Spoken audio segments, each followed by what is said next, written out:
জীবনে চলার পথটা এত সহজ না, কিন্তু এটিকে সহজ করে নিতে হয়।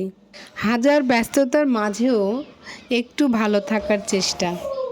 আজকে আমরা বেরিয়ে পড়েছি কাশফুল দেখার উদ্দেশ্যে। তো আমরা বেরিয়েছি কেন? আমাদের বাসায় কিন্তু গেস্ট এসেছে এবং এই গেস্ট ছিল ছোট্ট মেহমান আলিফ ও মুত্তাকিম। ওদেরকে নিয়ে আমরা একটু বিকেলে ঘুরতে বেরিয়েছি। অনেকে আবার বলবে যে গেস্ট আসছে তাও আবার ঘুরতে বেরিয়েছে।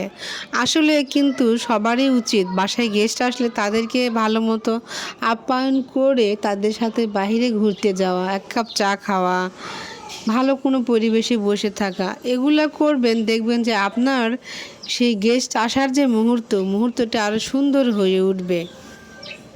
তো আজকের পরিবেশটা আসলে কিন্তু খুবই সুন্দর ছিল, যা ভাষায় বলে প্রকাশ করা যাবে না। সামনাসামনি দেখলে আপনারা বুঝতে পারবেন। তো লোকেশানটি ছিল সাভার কেপিজে হসপিটালের পাশেই। এখানে প্রচুর মানুষ আসে কাশফুলের সাথে ছবি ওঠানোর জন্য।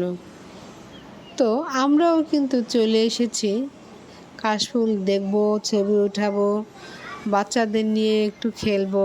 দেখুন বাচ্চারা কিন্তু এসে কি ছবি উঠাবে, ভিডিও করবে, যে যার মতো খেলা নিয়ে ব্যস্ত। কেউ বালি নিয়ে খেলে, কেউ কাশফুল উঠায়, উঠিয়ে এসে কাশফুলগুলো নিয়ে খেলে।